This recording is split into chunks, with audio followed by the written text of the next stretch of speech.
Running, Jumping, Leaping Towards Love. A Miraculous Ladybug Fanfiction, Part 4. Ladybug looked at Chat Noir, still shocked and speechless. Let's get away from the track, Ladybug said, frozen in place before realizing lives were at stake. Chat Noir gave her a puzzled expression before shaking out of his daze and springing farther away from the masses of people. Ladybug looked nervously at Chat Noir and then back forward as she ran. She knew it, and no matter how hard she forced herself to deny it, Chat Noir and Adrian were one and the same. Kwame and the scar matched up. She had seen Adrian fall and scrape his cheek, and the fact that Chat Noir was at the scene right away and had the same scar on the same side of his face. It was him. Oh, good God. How was she supposed to fight an akuma? Oh no, she was all nervous and jittery. Her mind was screaming. Chat Noir was Adrian Agreste, and the annoying black cat-themed superhero partner of Ladybug, heroine to Paris, that was paws over tail in love with her, was also Adrian Agreste, handsome blonde boy model who had a heart of gold, and probably a vault of one too. Wait, Chat Noir was in love with Ladybug, and Adrian was Chat Noir, and Marinette was Ladybug. Oh no. Marinette was in love with her partner, who was her longtime crush, but she had been rejecting him for years. Oh, this was a complete mess. Watch out, my lady, Chat cried and blocked the shot put from hitting her. Ladybug snapped out of her own mind and thoughts. Yes, thanks, she said. Ladybug exhaled and tried to focus on the task at hand. Odds were the victim was someone who didn't win the race. Maybe we need some luck with this one. She moves fast, the cat called. Ladybug nodded her head in agreement. At a time like this, the fight needed to be over soon, and Ladybug wasn't on top of her game, so some good luck sure would be helpful. Calling her lucky charm, a starting pistol flew into her hands. She looked at it quizzingly. What do I do now? Chat Noir looked at her helplessly, not sure either. These start the races, right? I think. Ladybug racked her brain, trying to form a plan while staying calm about her Chat Noir/Adrian problem. If she could use the pistol to lead the akumatized victim and lure them to somewhere they had nowhere to run, like a closed arena, she could find the object and destroy it. Follow my lead, Ladybug shouted, raising it in the air and firing a loud bang. The victim's eyes widened and turned towards the Scarlet Lady. Ladybug smirked and began running, scanning around for crowds and closed spaces. Race ya! She shouted, making the akumatized person growl and begin running after Ladybug, just as she had planned. This girl would never give up a race, not at this time. Don't wait for me, Chat Noir joked as he caught up with her. Ladybug giggled. Always about making jokes, aren't you? She said. Out of the corner of her eye, the hero of Paris spotted a stadium. Perfect, she thought to herself. A smile on her face, Ladybug turned towards her partner. I think we're gonna have to play a different sport to win this game, Ladybug said, turning towards the football stadium. Good thing we always win.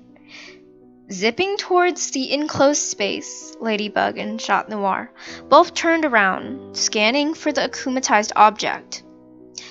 I think I see it. It's probably that ribbon at her waist, Chat Noir said. His partner nodded. I'll distract her. You destroy it, Ladybug said. Chat gave her a puzzled look. I can do that. I'm rather distracting, wouldn't you say? He winked. Ladybug's cheeks felt hot, and her chest lost a breath. Frick. This was also Adrian talking, and yeah, he was very much distracting with his charming good looks. Ladybug swiped at her cheeks and put on a calm front. You dumb cat. You have the cataclysm. It's hard to rip a ribbon, she said. He opened his mouth to say a silent, oh, understanding what she meant. The victim arrived in the stadium, springing the heroes into action. Chat Noir locked the door, and Ladybug distracted them, but by taunting her and jumping around the large space. The akumatized victim was running around and trying to catch Ladybug, who evaded capture. The cat-themed superhero followed close behind, trying to reach the third-place ribbon that angered the victim so much. He gleamed when he saw a clear shot of the ribbon. Cataclysm, Chat Noir said, and he ran towards the ribbon, his fingers grazing it, making it crumble into a cloud of black dust. Ladybug quickly cleansed the akuma, and they both kneeled next to the victim. Hey, it's okay, Ladybug said. The girl looked up. I'm sorry, she said with sad eyes. Ladybug shook her head, a kind smile on her face. No, it's okay. You were just a normal person experiencing feelings, and Hawkmoth took advantage of that, Ladybug said. I just wanted to win a race. I'm about to go to university. I just want to win for once. Ladybug placed a hand on the girl's shoulder, consoling her. Come on, she said gently. Let's get you back to the track meet. The heroes of Paris escorted the girl back to the meet, and the magic ladybugs cleaned up the mess. Unfortunately, that meant the meet was cancelled, and everyone would have to go home. Hey, milady, Chat Noir called before Ladybug could leave, her earrings beeping. Say it fast. Say it fast, kitty. Ladybug stuttered. Chat Noir cocked his head, a puzzled expression on his face. Are you feeling okay? He asked. He wasn't stupid.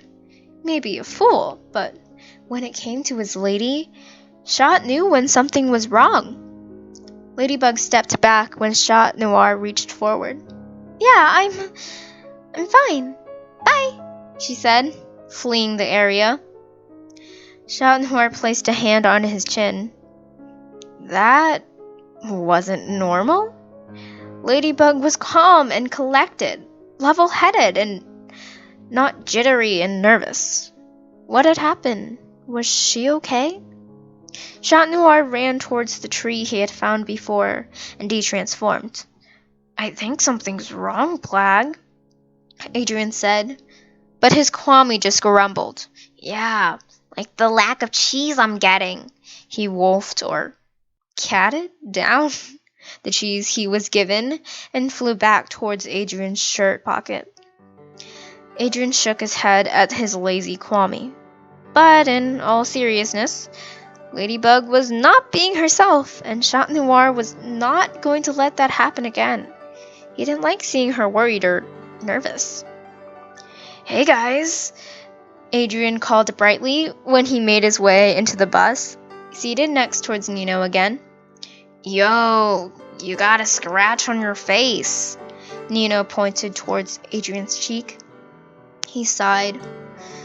God, his father would kill him.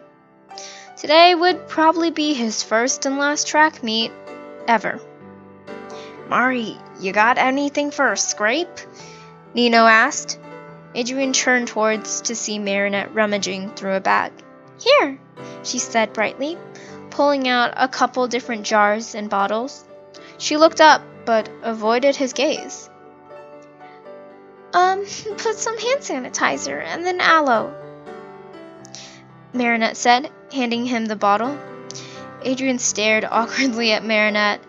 He couldn't see his scrape, so he couldn't do it without smearing everything everywhere. Alia nudged her friend. Girl, just do it. Marinette inhaled sharply and sanitized her hands, and then took back the aloe vera gel from Adrian. She gently wiped it over the scrape, giving a cooling sensation, and applied a thick lotion over it. Don't forget to wash this off. I'm gonna have to put makeup on your face so your father won't see it and ground you, Marinette said softly. Adrian was very surprised. She didn't have to help him, let alone help him conceal it for him. Yet, here she was, Marinette. She was such a kind and lovely person. Adrian was so glad to have someone like her in his life. She was truly a wonderful friend. Thank you, Adrian said when Marinette finished. She looked even closer down at the ground and blushed. Yeah, no problem, Marinette said, feeling her cheeks hot like lava. Marinette had seen Chat Noir transform into Adrian, so now her life was in shambles. Tiki, of course, had freaked out and lectured her for following him to the tree. Now she had finally gotten the phenomenon into her head, and she just had to learn how to accept it and make it not obvious that something had changed. That was the hard part.